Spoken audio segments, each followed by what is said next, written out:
un rythme en libre cours a été également expérimenté chez un sujet humain. L'expérience hors du temps a été réalisée pour la première fois par Michel Siffre en 1962.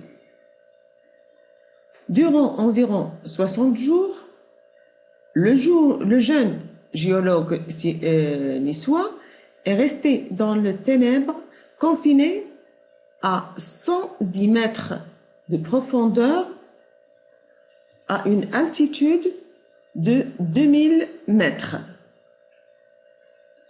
Donc, il était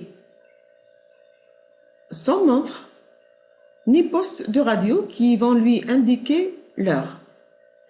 Des conditions qu'il a imaginées pour étudier les réactions physiologiques et l'évolution du rythme veille-sommeil en l'absence de tout repère temporel. Son seul lien avec le monde extérieur était une ligne téléphonique. Alors, le protocole de l'expérience était simple. Michel Siffre appelait à chaque réveil, repos ou coucher.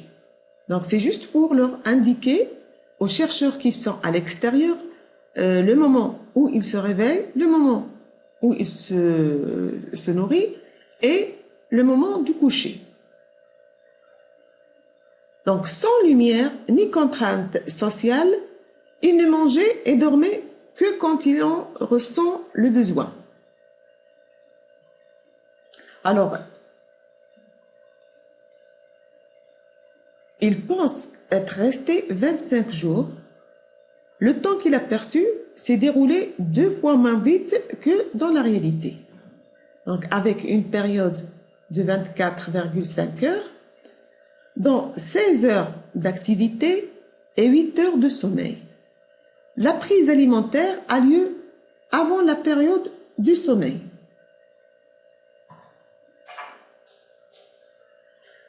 Deux expériences hors du temps ont été faites par Michel Siffre en 1972 et en 2000. Ainsi, d'autres études montrent que l'on peut passer à un rythme bicircadien de 35 heures d'activité et 13 heures de sommeil. Si on analyse les périodes d'activité d'un sujet dans le bunker, on constate que l'enregistrement des 3 premiers jours montre la période quotidienne de sommeil dans les conditions normales d'alternance du jour et de la nuit. Le jour est représenté par une bande jaune et la nuit par une bande bleue foncée. La période allant du 4e au 20e jour correspond au rythme endogène, rythme qui est aperçu alors que le sujet était isolé dans un bunker et pouvait contrôler lui-même la longueur de ses jours et de ses nuits. Le rythme nectéméral d'activité est passé d'une période de 24 heures à une période de 25 heures,9. En effet, on remarque que les périodes d'activité du sujet dans le bunker ont commencé à se décaler vers la droite. Ceci s'explique par le fait que chaque jour, le sujet commence son activité en retard par rapport au jour précédent.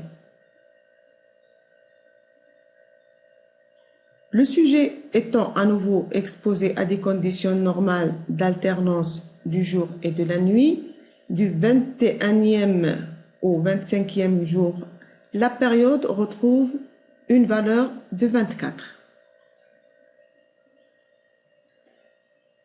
Ces expériences montraient aussi que cette horloge n'était pas parfaite et retardée de quelques minutes à chaque jour. En d'autres termes, notre rythme circadien naturel était un peu plus long que 24 heures, soit de 24,2 à 25 heures,5, selon les études. Ça peut sembler petit, mais cela signifie qu'un cycle de 24 heures,5 transformerait en seulement 3 semaines l'activité diurne d'un individu en activité nocturne. Il faut noter qu'une nouvelle expérience vient de finir ce 24 avril 2021. Elle a été réalisée par un groupe de femmes et d'hommes qui ont décidé de vivre ensemble dans une grotte 40 jours sans contact avec l'extérieur. Ils avaient en mission d'enregistrer différents paramètres biologiques pour compléter les études sur les cycles biologiques chez l'homme. D'autres études seront poursuivies après leur sortie de la grotte.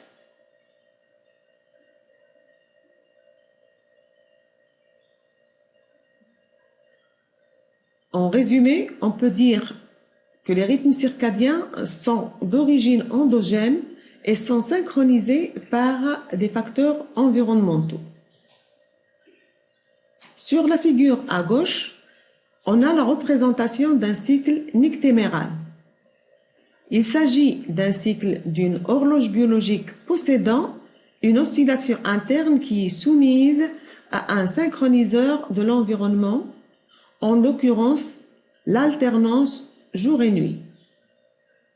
Ce qui conduit à l'entraînement de ce rythme avec une période de 24 heures qui est la même que celle de l'alternance jour-nuit. Sur la figure à droite, on a la représentation d'un rythme circadien.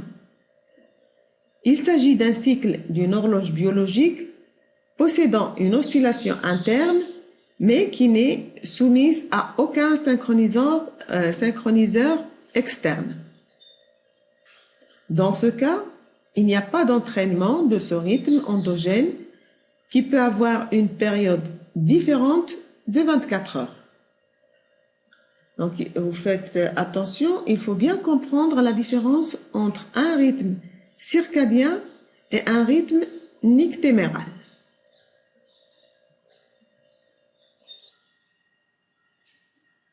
On va voir maintenant les mécanismes des rythmes biologiques. Tout d'abord, on va voir c'est quoi un synchroniseur externe. Un synchroniseur est un facteur de l'environnement dont les variations périodiques sont susceptibles de modifier la période d'un rythme biologique. Les mécanismes de synchronisation sont indispensables pour la survie des espèces. Il est donc vital que certains phénomènes biologiques majeurs se déroulent à des moments précis du jour ou de l'année. Les mécanismes de synchronisation sont donc des mécanismes qui permettent que s'établissent des relations de phase optimales entre les cycles biologiques associés à la vie des organismes et les cycles qui caractérisent la variabilité environnementale. Comme ce qu'on a vu avant, on peut citer par exemple le cycle journalier de l'activité des individus qui s'organise en fonction du jour pour les animaux diurnes et de la nuit pour les animaux nocturnes.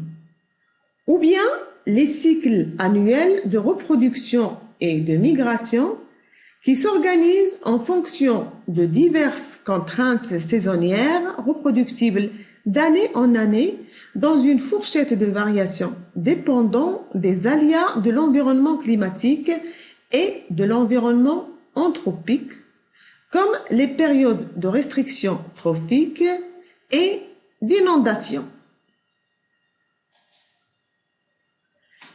Le but de ces synchroniseurs, c'est donc permettre une adaptation physiologique aux événements imprévisibles ou accidents et l'anticipation aux événements prévisibles liés aux variations nyctémérales et saisonnières de leur environnement. La régulation du milieu intérieur ou homéostasie réactive varie donc elle-même de façon régulière et prévisible, et il n'y a pas une, mais plusieurs homéostasies qui diffèrent suivant les heures, les jours ou suivant les mois. Il est donc indispensable pour la survie des espèces que certains phénomènes biologiques majeurs se déroulent à des moments précis du jour ou de la nuit.